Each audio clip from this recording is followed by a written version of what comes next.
ತಮ್ಮವರ ಅಸ್ತಿತ್ವಕ್ಕಾಗಿ ಹೋರಾಡೋ ಅಂತ ಒಂದು ಕತೆ, ಅದೇ ಪೆದ್ದಿ. ಎಲ್ಲರಿಗೂ ನಮಸ್ಕಾರ. ರಾಜಧಾನಿ ಏಕ್ಲು ಚಾನಲ್ಗೆ ಸ್ವಾಗತ.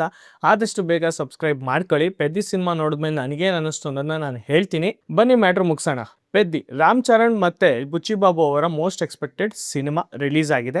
ನಾನು ಸ್ವಲ್ಪ ತಡವಾಗೆ ನೋಡಿದೆ.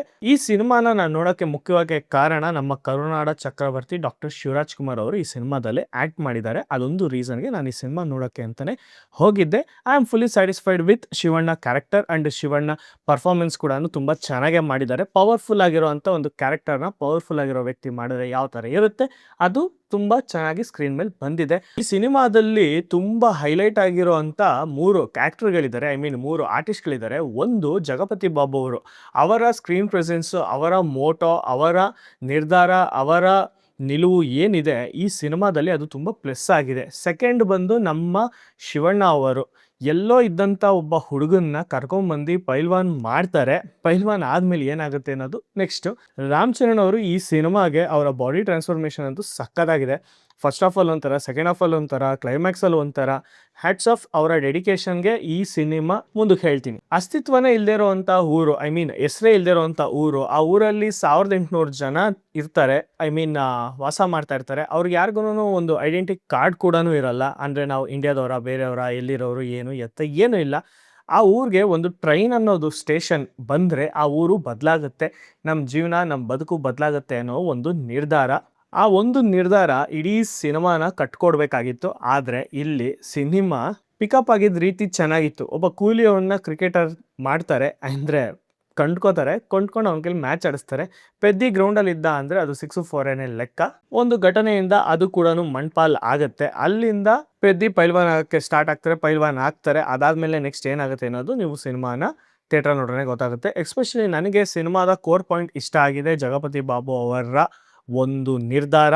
ಅದಾದಮೇಲೆ ಕ್ಲೈಮ್ಯಾಕ್ಸಲ್ಲಿ ರಾಮ್ ಚರಣ್ ಅವರು ಕೊಡುವಂಥ ಸ್ಪೀಚು, ಆ ಎಮೋಷನ್ ಸೀನು. ಸಿನಿಮಾದಲ್ಲಿ ನನಗೆ ಈ ಜಾನ್ವಿ ಕಪೂರ್ ಅವರ ಲವ್ ಪೋರ್ಷನ್ಸ್ ಬರುತ್ತೆ. ನನಗೇನು ಅಷ್ಟದು ಕನ್ವಿನ್ಸಿಂಗ್ ಅನಿಸ್ಲಿಲ್ಲ. ಅದು ಬೇಕಾಗಿರಲಿಲ್ಲ. ಸಿನಿಮಾದ ಕತೆ ಏನಿದೆ, ಅದು ಯಾವ ಸುತ್ತ ನಡೀತಾ ಇದೆ ಅದನ್ನೇ ಇಟ್ಕೊಂಡು ಮಾಡ್ಬೋದಾಗಿತ್ತು.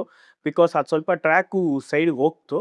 ಅದು ಬಿಟ್ಟರೆ ಸಿನಿಮಾ 3 ಅವರ್ 10 ನಿಮಿಷ ಏನೋ ಇದೆ. ಇದರಲ್ಲಿ ಒಂದು 40 ನಿಮಿಷ ಟ್ರಿಮ್ ಮಾಡ್ಬೋದಾಗಿತ್ತು. ಈ ಲವ್ ಎಪಿಸೋಡೇ ಇಲ್ಲದೇನೆ ಇಡೀ ಸಿನಿಮಾ ಒಂದು ಕತೆ, ಆ ಊರು, ಅವ್ರ ಅಸ್ತಿತ್ವ, ಇವರು ಯಾವ ಥರ ಹೋರಾಡ್ತಾರೆ, ಅದಕ್ಕೋಸ್ಕರ ಪಡ್ಕೊಳಕ್ಕೆ ಏನೇನು ಆಗುತ್ತೆ ಸಾಹಸಗಳು, ಇದನ್ನೇ ಇಟ್ಕೊಂಡು ಮಾಡಿದರೆ ತುಂಬ ಚೆನ್ನಾಗಿ ಬರ್ತಾಯಿತ್ತು. ಅನದರ್ ರಂಗಸ್ಥಳಂ ಲೆವೆಲ್ಗೆ ಇರ್ತಾಯಿತ್ತು ಸಿನಿಮಾ ಅಂತ ನನ್ನ ಅಭಿಪ್ರಾಯ. ಸಿನಿಮಾದಲ್ಲಿ AR ರೆಹಮಾನ್ ಅವರ ಎಮೋಷನ್ಸಲ್ಲಿ ಕೊಟ್ಟಿರೋಂಥ ಬ್ಯಾಕ್ಗ್ರೌಂಡ್ ಸ್ಕೋರು ತುಂಬ ಇಷ್ಟ ಆಯಿತು. ಜೊತೆಗೆ ಆ ಎಮೋಷನ್ಸ್ ಪ್ಲಸ್ ಆ ಮ್ಯೂಸಿಕ್ ತುಂಬ ಚೆನ್ನಾಗಿ ಕ್ಯಾರಿ ಆಗಿದೆ ಅಂತಲೇ ಅನ್ಕೋತೀನಿ.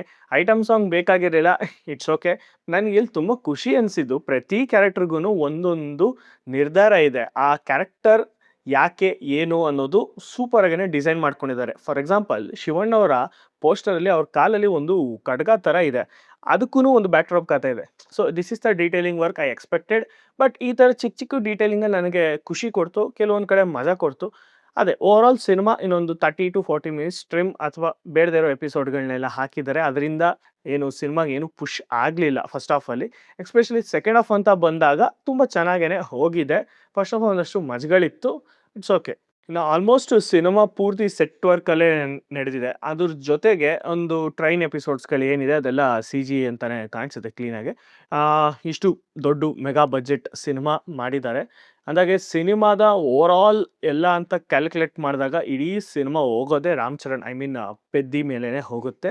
ಅದು ಎಂಥ ಕಠಿಣ ಸಂದರ್ಭ ಬಂದ್ರೂ, ಏನೇ ಆದ್ರೂ ಅವನು ಅಂದ್ಕೊಂಡಿರೋದನ್ನ ಸಾಧನೆ ಮಾಡೇ ಮಾಡ್ತಾನೆ. ಬಟ್ ಲಿಟ್ರಲಿ ಹೇಳ್ತೀನಿ ಗುರುವೆ, ಲಾಸ್ಟ್ 20-25 ನಿಮಿಷ ಮಾತ್ರ ಸೂಪರಾಗಿ ಮಾಡಿದ್ದಾರೆ ಸಿನಿಮಾ. ಐ ಮೀನ್ ಆ ಎಮೋಷನ್ಸ್ ಏನಿದೆ ಚೆನ್ನಾಗಿದೆ. ರಾಮ್ ಚರಣ್ ಅವರ ಆ್ಯಕ್ಟಿಂಗ್ ಅಂತೂ ಇಲ್ಲಿ 100 ಅಲ್ಲ, 100-200 ಅಂತಲೇ ಹೇಳ್ಬಿಡಿ, ಡಬಲ್ ಅಂತಲೇ ಹೇಳೋಣ. ಹಾಗಾಗಿ ಇಡೀ ಸಿನಿಮಾದ ಟೆಕ್ನಿಕಲ್ ವಿಚಾರದಲ್ಲಿ ಎಲ್ಲೂ ಕಾಂಪ್ರಮೈಸ್ ಆಗಿಲ್ಲ. ಮೆಗಾ ಬಜೆಟ್ ಸಿನಿಮಾ ಅಂದಮೇಲೆ ನಿಮಗೆ ಗೊತ್ತಿರುತ್ತೆ. ಸೊ ಇದಾಗಿತ್ತು ನನ್ನ ರಿವ್ಯೂ. ಪೆದ್ದಿ ಸಿನಿಮಾ ನೋಡಿದಾಗ ನನಗನ್ಸಿದ್ದು ನೆಗೆಟಿವ್ಸ್ ಅಂತ ಏನು ಅಂದರೆ, ಅದೇ ಆ ಲವ್ ಎಪಿಸೋಡ್ ಸ್ವಲ್ಪ ಟ್ರಿಮ್ ಮಾಡಿ ಇನ್ನೊಂದು ಡ್ಯೂರೇಷನ್ ಸ್ವಲ್ಪ ಕಡಿಮೆ ಮಾಡಿದರೆ ಚೆನ್ನಾಗಿರ್ತಾಯಿತ್ತು. ಅದು ಬಿಟ್ಟರೆ over all cinema watchable cinema, family ಸಮೇತ ನೋಡುವಂಥ ಸಿನಿಮಾ. ಕನ್ನಡ ಡಬ್ಬಿಂಗ್ ಕೂಡ ರಾಮ್ ಚರಣ್ ಅವರೇ ಮಾಡಿದ್ದಾರೆ. ನೋಡಿ, ಹರಸಿ, ಹಂಚಿ, ಬೆಳೆಸಿ. ಧನ್ಯವಾದಗಳು. ಶುಭ ದಿನ. ಬಾಯ್.